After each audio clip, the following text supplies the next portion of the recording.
The following program has been made possible in part through our partnership with U.S. Trust.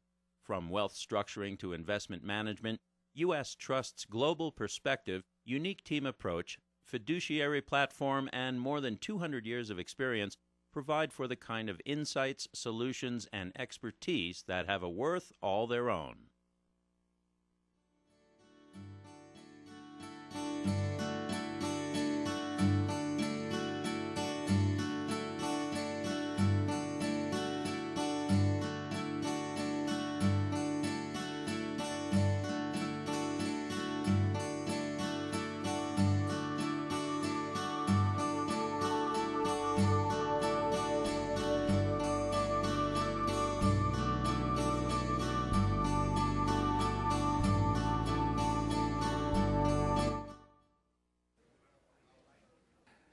Okay, ladies and gentlemen, it's my second chance to say good morning to all of you, and I look forward to this next conversation, and particularly to engage all of you in it soon after we begin.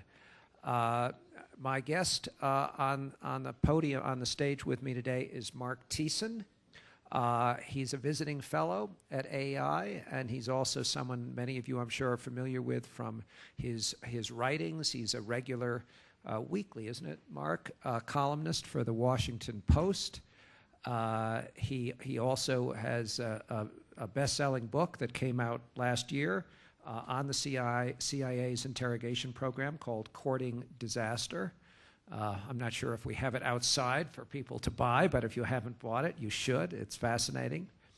And of course, Mark had a senior staff position in the George W. Bush White House, and he was also chief speechwriter for not just the president, but for also Secretary of Defense Rumsfeld. So I think he's obviously enormously qualified for the conversation that we're going to have today on CIA interrogations, the bin Laden operation, and the next attack, a provocative title, and I'm sure we'll get to that. But I think before anything else, Mark, it seems that with the anniversary, the 10th anniversary of September 11th coming up, it seems that, I don't know, just even here in Aspen at the Institute, how many times in the last couple of months we have asked people looking back at it, most recently just the other day, Madeleine Albright. We've also asked our director, Condoleezza Rice, the same question. But with the anniversary approaching, are we safer than we were 10 years ago? And how is the situation different? I think we are. Is this on? Yes. I think we are definitely safer, but we are not. But we are not safe, not by a long shot, and we are not as safe as we should be, because we have given up some of the important tools that we have in the war on terror that have prevented the next attack from taking place. Certainly, during the Bush administration after 9/11, we put in place a number of institutions and policies that have prevented attacks. The Obama administration has continued a number of them, but the one that I would argue is the single most important one that prevented another 9/11 from happening these 10 years was the CIA interrogation program, and that program has been eliminated. To give you a sense of how important this program was, since the anniversary is coming up, how many people in the room remember where they were on September 11, 2001? And if you think back to that day, and to the shock we all felt at the attack that happened, that terrorists had been able to penetrate our defenses and do something that no enemy since the War of 1812 had done, which is hit our capital and nearly decapitate our government and bring down the World Trade Center. We were all wondering back then, who had attacked us? What did they want? And most importantly, what else did they have planned? If I had told you on September 12th, 2001, thinking back to that day, that we would go 10 years without another major attack on our country, how many of you would have believed it? We all, that's usually one or two people put their hands up, but I agree with you. I think we all thought there was another attack coming. And if you thought that, you were right. I was in the Pentagon on September 11, 2001, and I was blessed not to be to be a few corridors down from the point of impact, but I felt the walls shake in my office, and I smelled the smoke. But my one memory of that day was the alarms in the Pentagon never went off. We all just sort of exited the building and walked out into the lawn and looked back at the broken and burning Pentagon. And in the weeks and months that followed, the alarms went off a number of times as we had false reports coming in that another plane was headed our way. And every time, we dutifully went back out on that same lawn and looked up at the sky waiting for the next attack. And that attack never came. There's only two possibilities to explain why that happened. Either the terrorists had lost interest in hitting our country, or we had uncovered their plans and prevented them from carrying them out. And that's exactly what happened. When September 11th happened, we knew very little about the enemy that had hit us. We did not know that Khalid Sheikh Mohammed was the mastermind of 9/11. We did not know that he was the operational commander of al-Qaeda.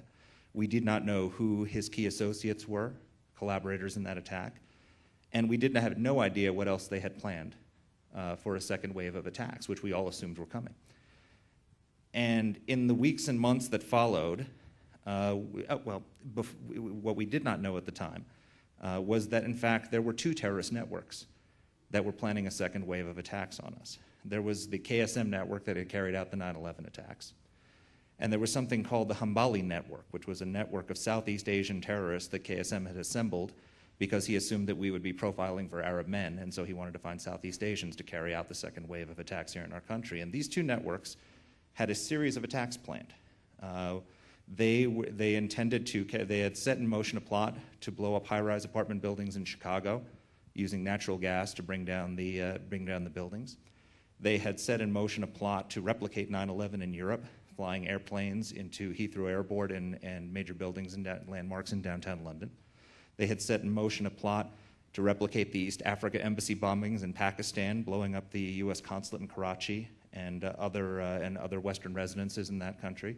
They had set in motion a plot to blow up the Marine camp in Djibouti in an attack that would have replicated the 1983 Marine barracks bombings, which we all remember was how devastating that was. There was an al-Qaeda cell organized by KSM that was developing anthrax for attacks inside the United States. And the one that was closest to KSM's heart was what he called the second wave, which was a plot to using this Southeast Asian cell of terrorists to fly an airplane into the Library Tower in Los Angeles, which was the tallest building on the West Coast.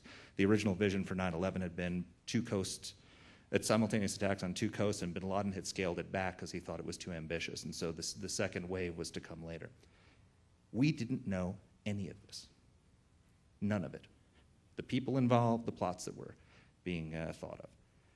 And then we started capturing senior al-Qaeda terrorists, starting with a fellow named Abu Zubaydah, who was a senior al-Qaeda facilitator who had exfiltrated all of the al-Qaeda leadership out of Afghanistan after 9/11 and was the man who was assigned to send terrorist operatives to facilitate their travel to the West for terrorist attacks. And he gave us information that led us to Ramzi bin al-Shib, who was KSM's collaborator in the 9/11 attacks, and together they gave us the information that led to the capture of KSM.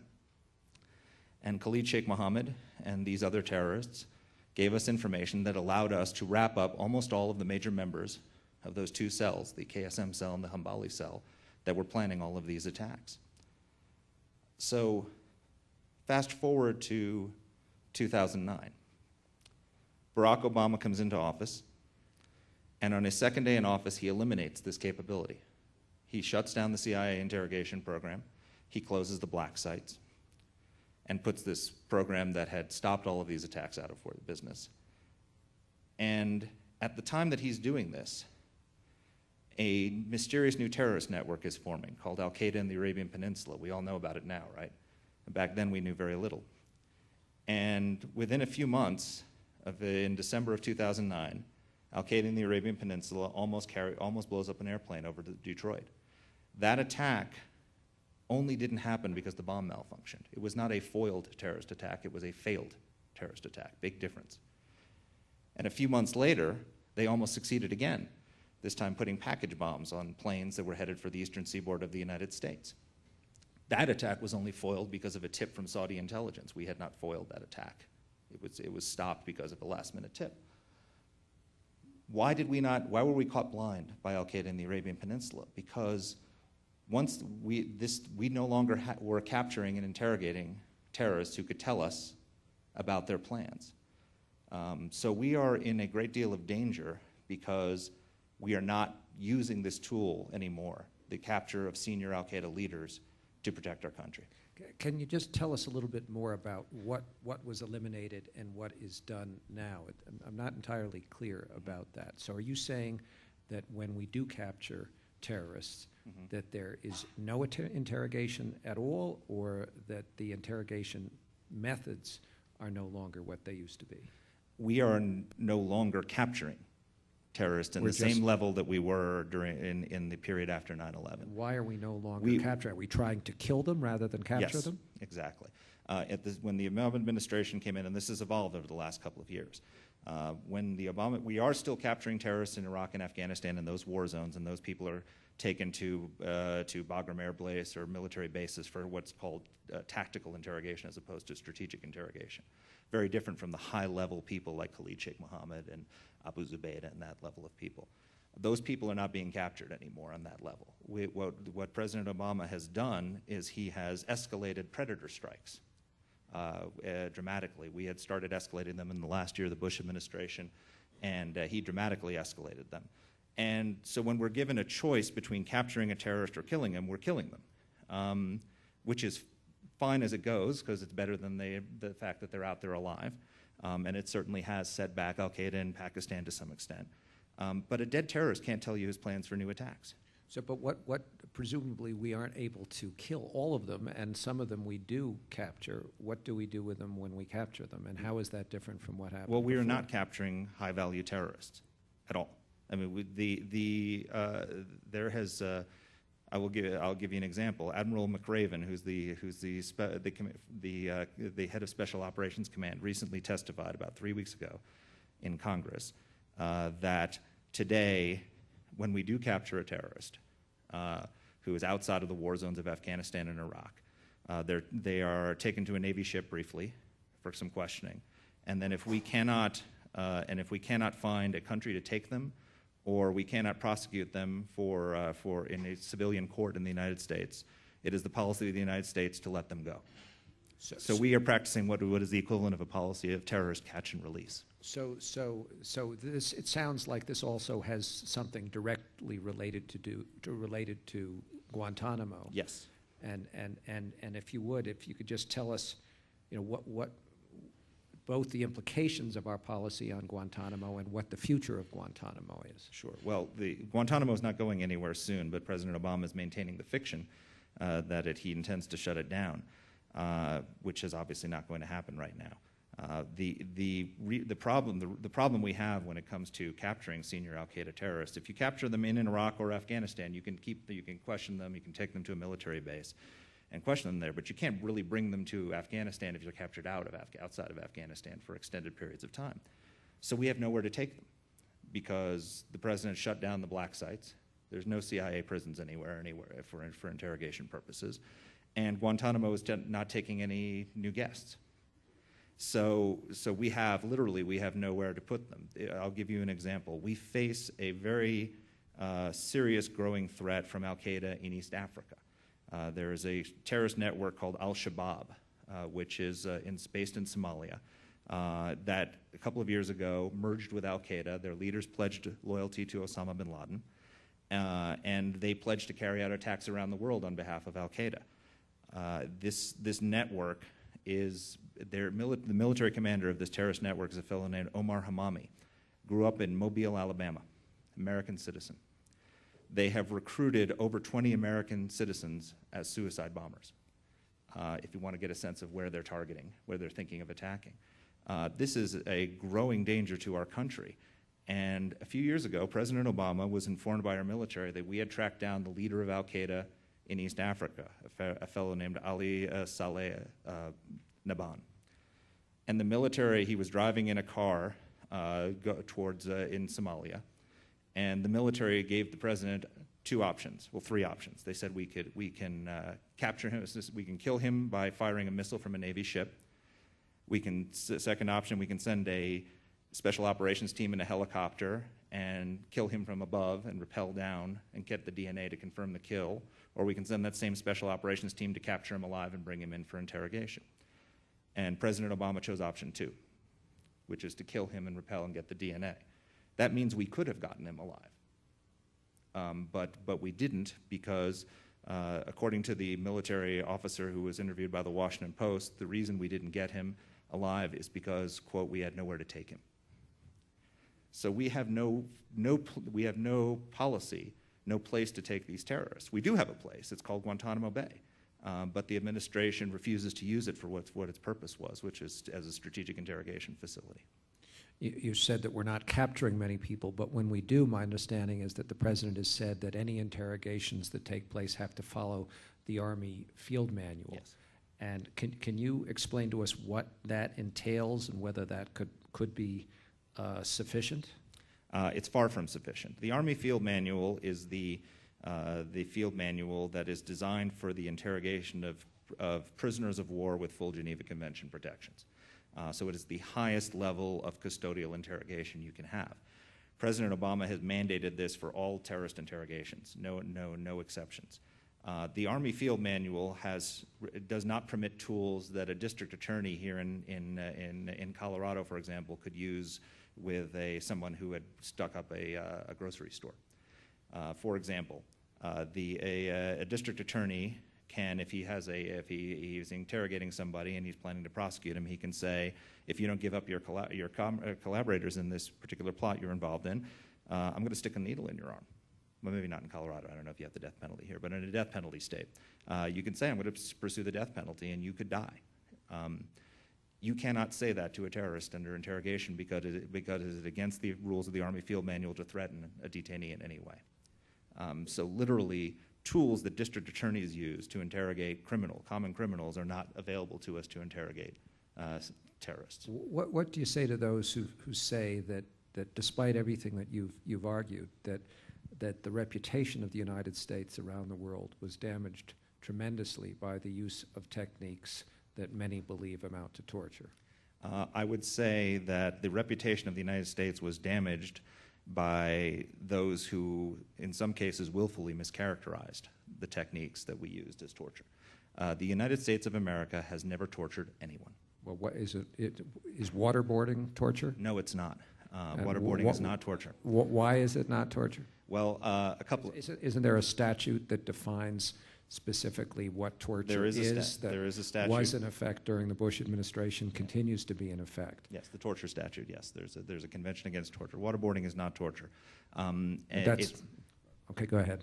I will tell you for my book, Courting Disaster, I went and interviewed several American Medal of Honor winners who had suffered severe torture in the Hanoi Hilton in Vietnam. Leo Thorsness, who was a Medal of Honor winner, who suffered terrible torture. Jeremiah Denton, who was the man who actually, if you remember, he was the one who was in a propaganda interview and he blinked in Morse code the words torture to get out the word for the first time that, in fact, Americans were being tortured by the North Vietnamese. Colonel Bud Day, who escaped from the Hanoi Hilton and was brutalized by the Vietnamese. Every one of them told me they support waterboarding, and that waterboarding is not torture. There is a legal definition, which you alluded to. That doesn't include the perception of or at least the threat of imminent death? The people who were being waterboarded by the United States, there were, first of all, 3 terrorists waterboarded by the United States, none in Guantanamo Bay. We're all told that they wouldn't die beforehand. And the techniques were used in a very, very strict manner. And you can go, in my book, I reprint the descriptions of the limits that were put on waterboarding. But I will tell you this, the US government to this day conducts waterboarding. Right now. The Navy SEALs who raided Osama bin Laden's compound were all waterboarded. We've waterboarded tens of thousands of American service members as part of their what's called SEER training. And so we waterboard people all the time. We just don't do waterboard terrorists. There are more journalists who have been waterboarded to prove that it was torture than there are actually terrorists who were waterboarded by the United States. I'll give you there is a legal definition of torture, which you alluded to. I'll give you a common sense definition of torture. Common sense definition of torture is if you're willing to try it to see what it feels like, it's not torture. If Christopher Hitchens, who is a journalist I respect enormously, actually was one of these journalists who underwent waterboarding to see what it feels like to prove that it was torture. If I had told Christopher Hitchens, why don't we drill your teeth without Novocaine, or pull your fingernails off with pliers, or put some electrodes to your body and ramp a few thousand volts through you to see what it feels like, he would have declined. The fact that he was willing to try it is evidence that it does not cross that line of what is torture. And the fact is that there is no training exemption in the torture statute. We cannot, for example, those Navy SEALs who raided bin Laden's compound, they are tough. I bet you if they were asked to pull off a fingernail to prove that they could handle it, that some of them would step forward and do it. But it is against the law, because you cannot torture somebody as part of their training. There's no training exemption in the statute. So if we can do it to our Navy SEALs, there's no reason why it cannot be done to terrorists. But under the statute, though, don't you have to be in custody and under threat of imminent death? I mean, is it so? I mean, who's under threat of imminent death? Anybody to be technically torture or under the anti-torture statute. They would have to believe that they were going to die. Have to believe. Well, there's more to it than that. It's a very, very complicated legal reasoning that was done, and the Office of Legal Counsel did very, very careful analysis and put very clear restrictions, how many seconds the water could be poured. But I'll tell you something. As tough as waterboarding is, Khalid Sheikh Mohammed figured it out. In my book, I interviewed the actual interrogators who waterboarded Khalid Sheikh Mohammed. And one of the things they told me was that Khalid Sheikh Mohammed figured out that there were limits to how far we could go with the waterboarding, and he figured out how many seconds they could pour the water before they were required by law to stop, and he actually mocked his interrogators by holding out his hand and counting off the seconds. He was tough. As one CIA official told me, you have to give him his props as a psychopath. He was a very tough man. But if we had not waterboarded Khalid Sheikh Mohammed, he would not have given us any of that information. One of the Abu Zubaydah, the fellow that I mentioned to you, the first one to be captured, and he was the first one to undergo waterboarding. After they had finished waterboarding him, they said to him, we really don't want to do this. I mean, is there something else we could do? Once he had started cooperating, is there something else we can do that would have been just as effective and less severe? And he said, no, you must do this for all the brothers. And he thanked his interrogators for waterboarding him. And he said, you must do this for all the brothers. Now, why would a terrorist thank us for waterboarding him? And what he explained was that the jihadist philosophy is that we are all of us here, we're infidels. And Allah is going to prevail. No matter what he says to his interrogators, the outcome of this war is determined. The jihadists will win, we will be destroyed. So his obligation is not to withhold information, it is to resist as far as he can. And once he has met his limit of resistance, he is free to spill his guts and tell us everything he knows, because Allah is going to prevail no matter what he says. So if you know this, you know the terrorist needs something to resist in order to do his duty to Allah and feel free to speak. So what the CIA did was they developed a program that started with the least coercive technique, which was the tummy slap, and escalated up to waterboarding. And they would use it in escalating fashion, starting with the least coercive, and work their way up. And as they did, they told them, look, you've done your duty to Allah. You've resisted. Come on, it's time that we all know how this is going to end. You're going to tell us what we want to know. Give in. And eventually they would. And 2/3 of the terrorists in CIA custody never had any enhanced techniques used on them, because just the threat of it, they were so worried about it, they just started cooperating right away. Only 30 had any enhanced techniques, and only 3 made it to waterboarding. If we had not given those senior terrorists something to resist, so they felt they had fulfilled their duty, they would not have given us any information. And once KSM went through waterboarding, when he was captured, KSM, he was asked about the plots, what plots he had set in motion, and he said, soon you will know. He said, Americans are weak and decadent, and we do not have the will to do what is necessary to prevent al-Qaeda from killing us. After waterboarding, KSM became what one senior intelligence official told me. He became a al-Qaeda management consultant for the CIA. He ran classes with a chalkboard and drawing schematics of al-Qaeda's operations, how it moves money, how it moves operatives, how it chooses targets, how they case targets. All of he literally, half of the information that we had on al-Qaeda and its operations came from the interrogation of KSM and other detainees. So he went from soon you will know to actually role-playing with CIA officers when they had real situations, playing the role of an al-Qaeda facilitator and telling what he would do under those circumstances in order to carry out the plot. Let's move to a discussion of the bin Laden operation in this context. There's been a lot of discussion even at some of our programs this summer about it. We had Admiral Olson here a couple of weeks ago, who remarkably, even under a lot of questioning, he was in the room watching all of this, refused to acknowledge that he had any expression, any kind of emotion at all when it was confirmed that bin Laden was dead. He said, well, that's my job, what's the next task? It was quite something to behold, but a remarkable man. But there's also been a lot of discussion about whether enhanced interrogation techniques, or specifically waterboarding, whether there's any direct connection between those and the capture. John McLaughlin, who was the number 2 at the CIA at the time, said a couple of weeks ago here that there was not a direct connection, but others seem to think there is. So tell us what you think the connection is between the capture, and I guess a lot has to do with the identification of the courier and how we got that information. There is absolutely no doubt that the information gained from CIA detainees was the linchpin that led us to Osama bin Laden. And I will quote from you Leon Panetta, who said, obviously there was some valuable intelligence that was derived from those kinds of interrogations. Now, is there anybody who has more of an interest in disproving the notion that CIA interrogations gave the critical information than the Obama administration? The fact that the Obama administration has not definitively said that it didn't tells you everything you need to know.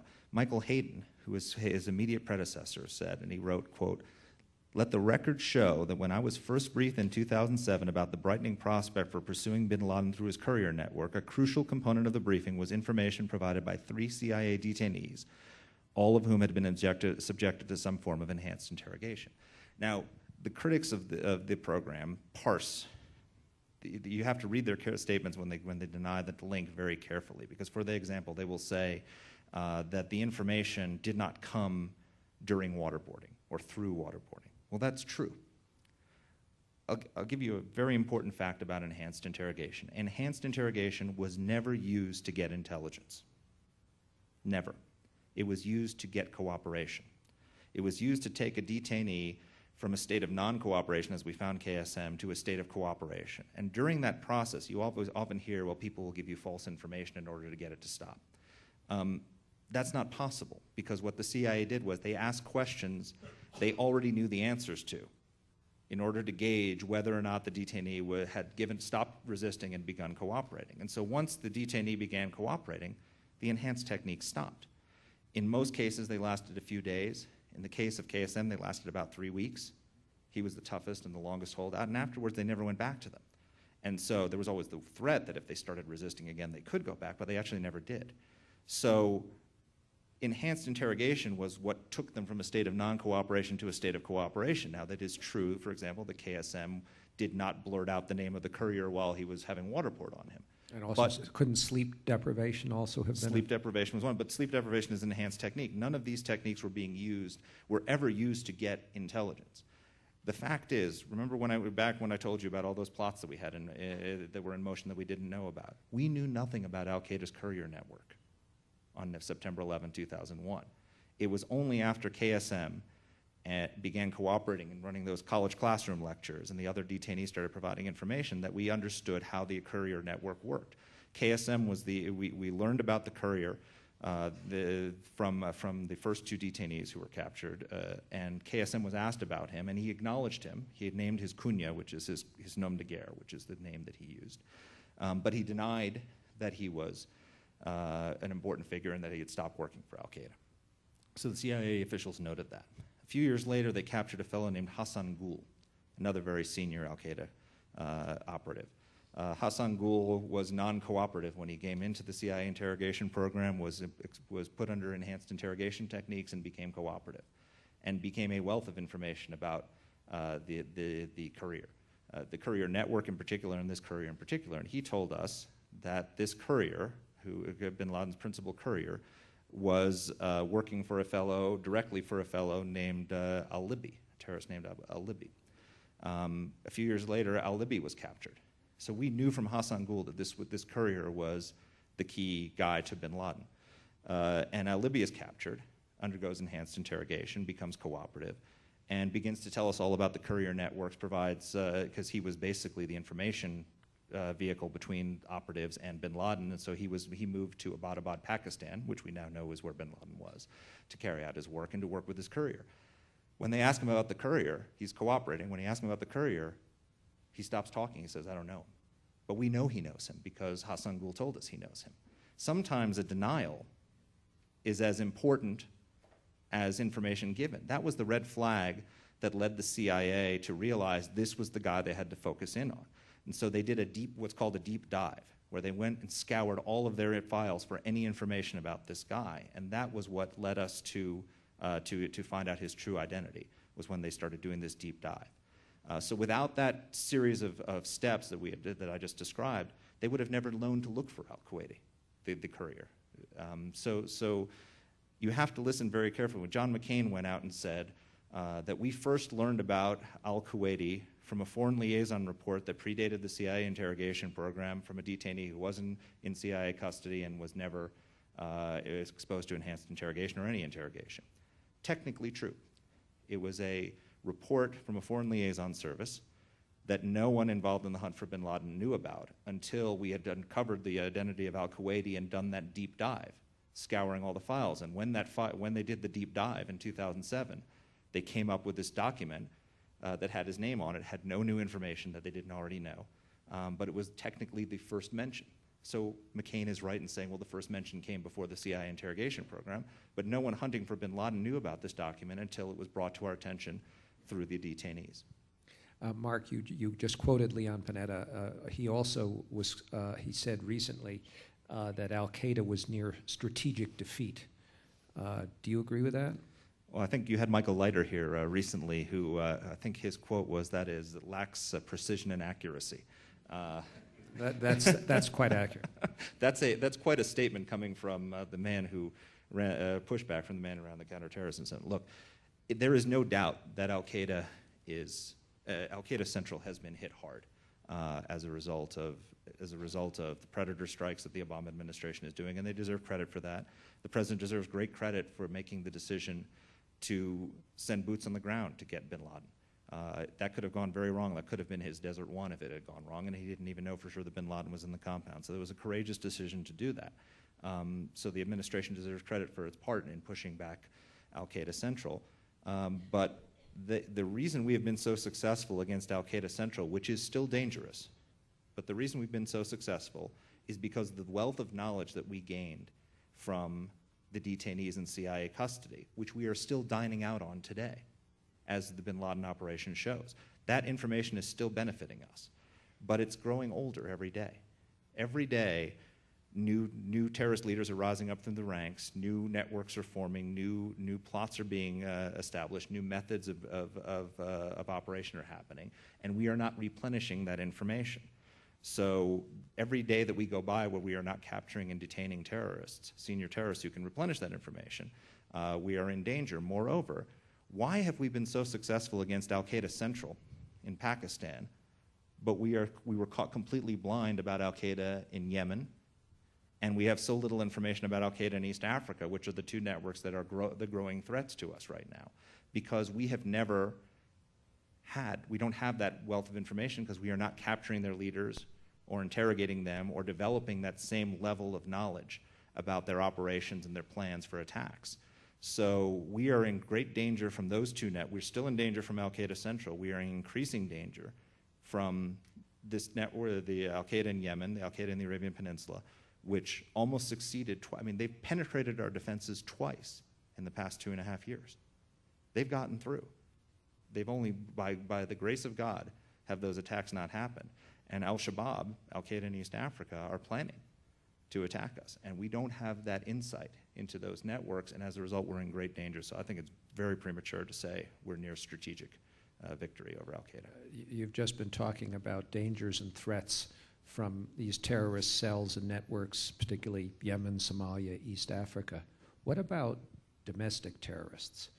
Are we facing, I mean, we think of this terror, this horrible event in Norway, and do you think that we are facing greater threat from homegrown terrorists, and if so, are we doing enough about that?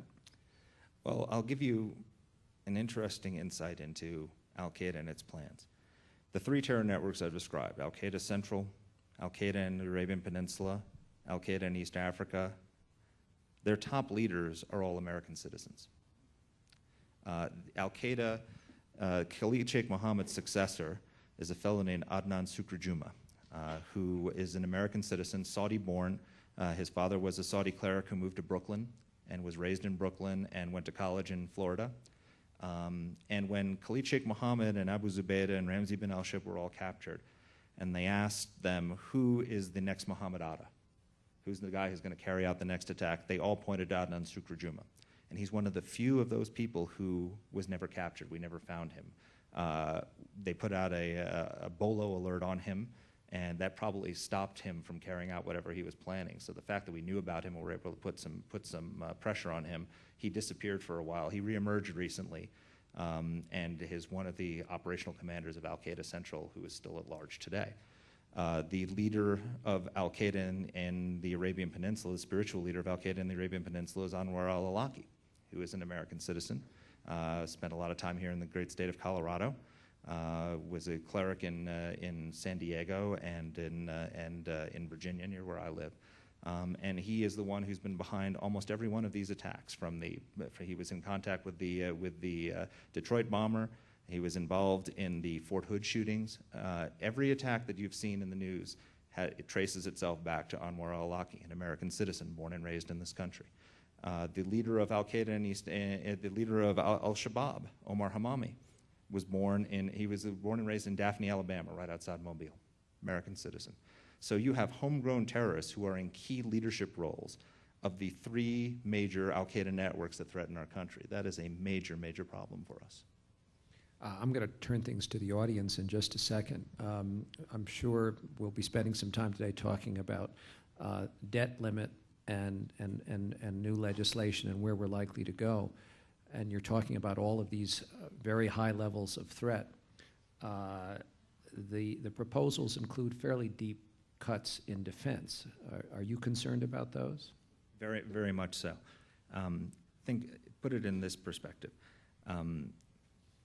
The Obama administration in the first 2 years, with the Bush administration, in terms of defense spending increases, of putting aside the war on Iraq and Afghanistan, just in defense transformation, spending on new technologies, one of the largest defense spending increases since the Reagan administration amounted to $216 billion, total over 8 years.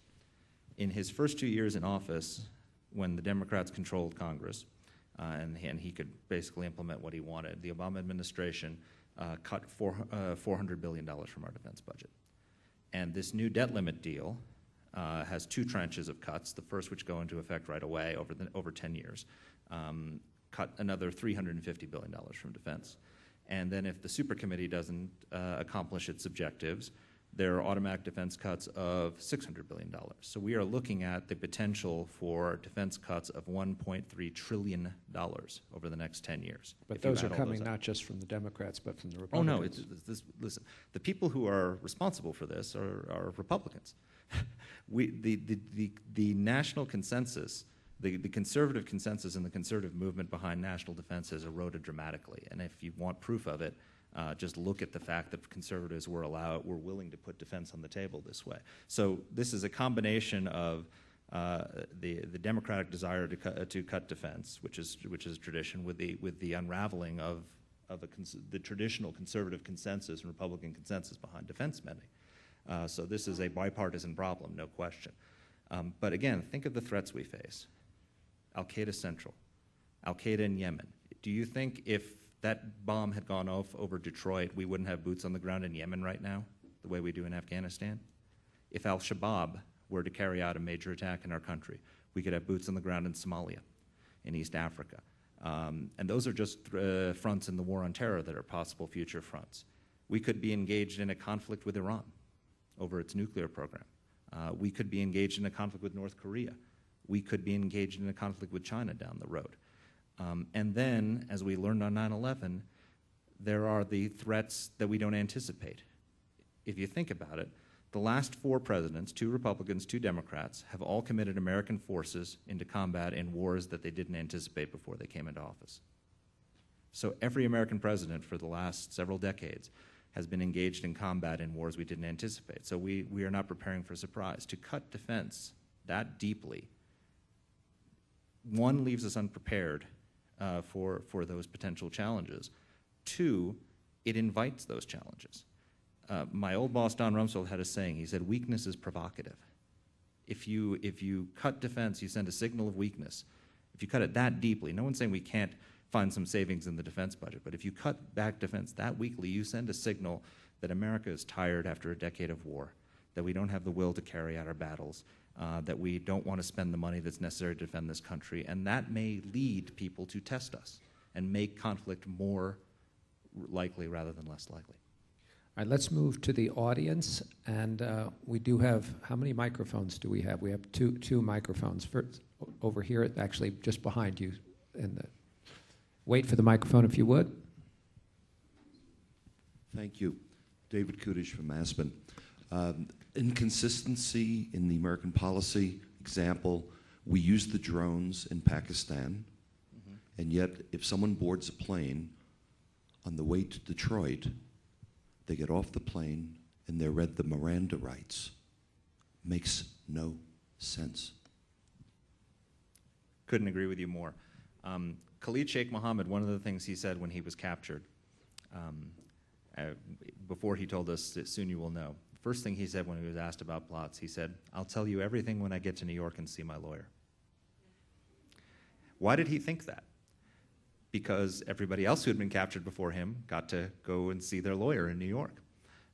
We did not give him access to a lawyer, and we did not read him his Miranda rights. If we had, there would very likely be craters in the ground in Karachi and London and Djibouti and Los Angeles to match the one in New York City. The idea that you would tell a terrorist who has plots underway, you have the right to remain silent, is suicidal. We should not be reading terrorist Miranda rights. And it comes to a deeper problem and difference of vision between this administration and the previous administration and what the purpose of interrogation is. The reason you would read someone their Miranda rights is because you want to preserve evidence for a criminal trial. You want to be able to use what they tell you to prosecute them for their crimes. That should not be the first purpose of an interrogation when you've just captured a guy who almost blew up a plane in Detroit. The first purpose of the interrogation is to get intelligence to stop whatever follow-on attacks were. I mean, when that bombing, Al-Qaeda had never, until that moment, had a single plane in an operation. It was always multiple planes. So you got this guy, he's almost blown up a plane in Detroit, and we don't know if there are other operatives on other planes heading for us at that very moment. Plus, he's what's called a high-value terrorist, but he's not a senior terrorist. But he's a high-value terrorist because the information he possesses is perishable. He was supposed to be dead, so Al-Qaeda was not anticipating that we would have him in our custody. So when that bomb didn't go off, we had a short period of time where we could get intelligence that we could exploit. What are the phone numbers you used of your contacts? What are the email addresses? Where are the safe houses where you trained? Where are the camps that you're trained? Because Al-Qaeda is busy shutting down all those intelligence leads as fast as they can as soon as they know that he's alive. So if you read him his Miranda rights and wait for weeks until he finally starts cooperating with you, by the time he starts cooperating, the intelligence is useless because they've shut down all the leads. So when you're focused on a law enforcement paradigm and your purpose is to preserve evidence for a trial, patience is a virtue. When you're focused on interrogation for intelligence purposes, patience is deadly. So that's why you're right. Reading the Miranda rights is crazy. A gentleman in the yellow shirt. I'd like to talk to you about invasion versus special forces. Mm-hmm. You know, we invaded Afghanistan, we invaded Iraq on this war on terrorism, and how much of a value was that looking back, in fighting the war on terrorism versus special forces going into places like Yemen and Saudi Arabia in capturing terrorists? Did we get a bang for the buck for all the money we've spent in invading other countries? I will tell you that when Khalid Sheikh Mohammed was captured, one of the things he told us was they had not expected us to respond the way we did, based on our history.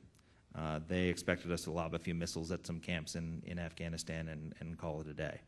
And the ferocity of our response actually caused them to pull back operations. So I think, at least in the case of Afghanistan, absolutely, the response, the fact that we drove them out of the country, liberated Afghanistan, and removed it as a safe haven for them, as opposed to lobbing a few missiles, I won't repeat President Bush's phrase, but I think it was something like into an empty tent and hitting a camel in the you-know-what, was a dramatic departure and an unexpected departure, and it had a dramatic impact. In Iraq, Iraq was one of the biggest strategic defeats for al-Qaeda that has led to that movement being rejected dramatically across the Middle East. If you think about this, al-Qaeda came into Iraq to rally the Sunni masses to drive the United States out. And what happened in Iraq with the Anbar awakening and with the surge was that the Sunni masses joined with America to drive al-Qaeda out. That is a major, not only a military defeat, but an ideological defeat. That when given the option of living under al-Qaeda or living under a democracy and working with the Americans, ordinary Sunnis who are the core constituency al-Qaeda is trying to reach out to, chose America. That is a major, major strategic defeat for al-Qaeda that the Iraq War led to. The reason al-Qaeda has been so ideologically defeated, and this is one of the most important setbacks they've had, is because they've targeted fellow Muslims. They kill more Muslims than they kill Americans today. And so I think that both of those operations were critical to setting back al-Qaeda and bringing them, in Leon Panetta's words, if not to strategic defeat, closer to it. That doesn't mean that we have to invade every country where al-Qaeda lives. But if some are saying now in Afghanistan, well, we should just go back to a counterterrorism mission and pull back our number of forces, keep a small number of there to go after terrorists when we find them, but let the Afghans manage their own country. That won't work.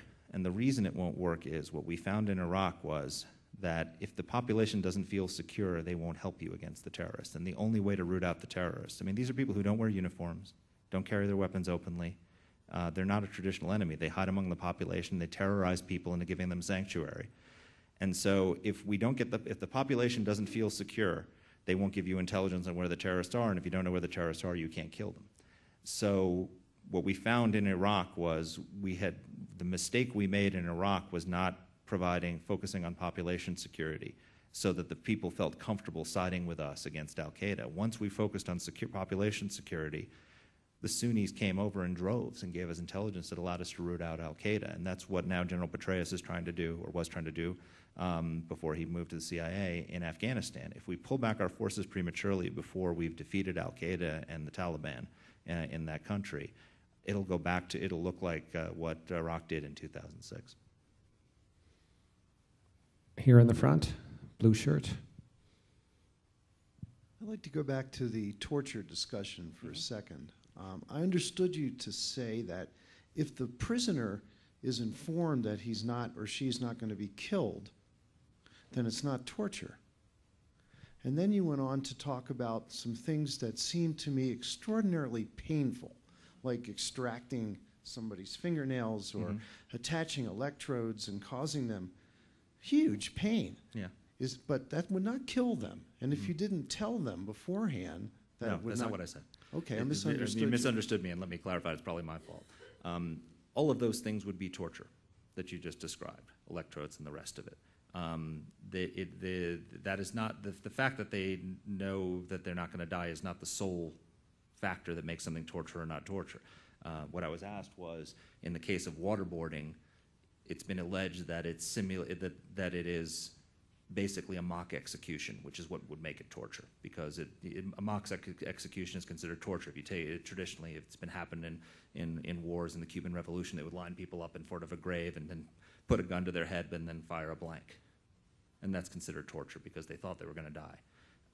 In the case of waterboarding, which is not torture for a number of reasons, the reason it's not a mock execution and doesn't meet that standard is because they were told ahead of time that they would not be killed. So they knew that they would not die, so it was not a mock execution. That's what the point I was trying to make. Yes, the gentleman in the front. If you could just wait for the microphone, please, because just reminding everyone that this is all videotaped and you'll be able to tell your friends to watch it later. Bin Laden supposedly was, they suspected he was in that location 7 months before we actually went in after that. Why did it take us so long if I suspect you're going to be there? 7 months seems like an awful long time when somebody could flee easily. What was the reason for it? It was I give President Obama great credit for this operation. It was a very, very courageous thing to do. The operation, we did not know that bin Laden was in the compound. I mean, suspected, what do we mean by suspected? We have 10% confidence he was in there, 30% confidence, 60% confidence. Imagine the blowback that would have happened if we went in there and found that it wasn't bin Laden. It was just, a rug merchant or somebody who was not related to Al-Qaeda. There would have been a huge, you look at the diplomatic row that happened between the United States and Pakistan after that. There were real risks to carrying that out, that operation. So they spent a lot of time trying to figure out, once they had traced al-Kuwaiti, the courier, to that building, and then they started surveilling it. It took a long time to figure out what that compound was, figure out the level of confidence of who was in there. Interestingly enough, I think, and this I can't prove this, but I suspect it deeply, that one of the reasons they conducted that operation so quickly was recently, earlier that year, remember I told you about the KSM network, the Hambali network, the Southeast Asian network. One of the guys who got away when that network was shut down was a fellow named Umar Patek, who was a member of the Hambali network assembled by KSM. He was one of the people involved in the Bali bombing. And Umar Patek had been hiding out in the Philippines for about a decade, since 9/11, training with Islamic terrorists there. And then all of a sudden he emerged, and he was sighted in Yemen. And then he was reportedly in a meeting of jihadists in Mecca. And then earlier this year, he was captured in Pakistan, in Abbottabad, the city where bin Laden was located. And this man, to just give you a sense of, this is the highest level terrorist that was captured during the Obama administration.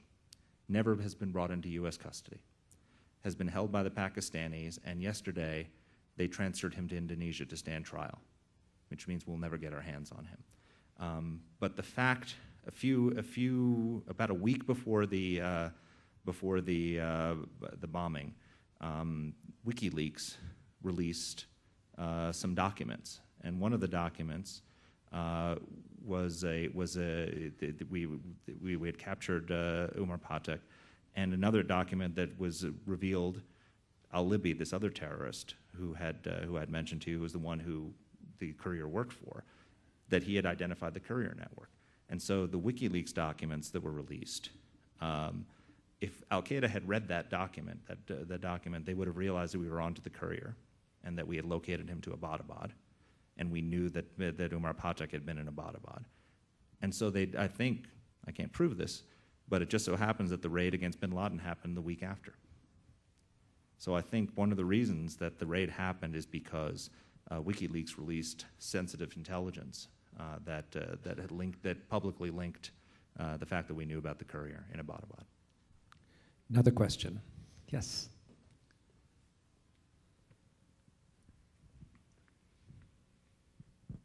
I don't mean to be controversial with this please do. question. I think many of us received emails, and we thought they were probably from good sources, that said there was a tremendous tension within the Obama administration over should they or should they not go, and that Hillary Clinton played a very important role in organizing behind the scenes Secretary Gates and Secretary Panetta, and said, you know, Panetta, if we go in, you're going to be the fall guy. And they all sort of then got together and put the pressure on Obama so that he had to make the decision to go in. Are you giving Obama personally the credit, or are you giving the administration? And is there any truth to this behind the scenes tension? I think in any operation like this, there are going to be differing views within the president's cabinet over whether to do it, whether not to do it, and I'm sure those were aired. I don't know the specifics of what you described, but I do give President Obama credit. I mean, I'm not a fan of President Obama. I wrote a book whose subtitle was "How Barack Obama is Inviting the Next Attack," so I'm pretty much on the record as being anti-Obama. I give him enormous credit for this operation, but at the same time, he does not have the right to deny credit to the people who gave him the intelligence that made that raid possible. And you know, in a normal world, if you were the intelligence officers who had come up with the intelligence that led us to Osama bin Laden, you'd probably expect to get a medal. In this administration, they gave these people subpoenas. They've been under investigation for 2 years by Eric Holder's Justice Department. With the investigations that just ended a few weeks ago, after they had already been investigated by career prosecutors in the Bush administration and found to have not done anything wrong. And they were cleared once again. No one in the CIA program that ran this program is going to be prosecuted under the Obama administration, but for 2 years they've lived under the threat that they would be hauled into criminal court for their actions. So not only have they not given credit to the people who made this possible, but they actually have threatened to prosecute them. And most importantly, they've eliminated the capability that made the greatest success of the Obama administration possible. We do not have this capability anymore that we had. And if we'd never had it, we would have never gotten Osama bin Laden. Actually, I think that's a very good summary of your book and your argument, and our time is up, and I'd like to thank you very, very much for joining us today. Thank you.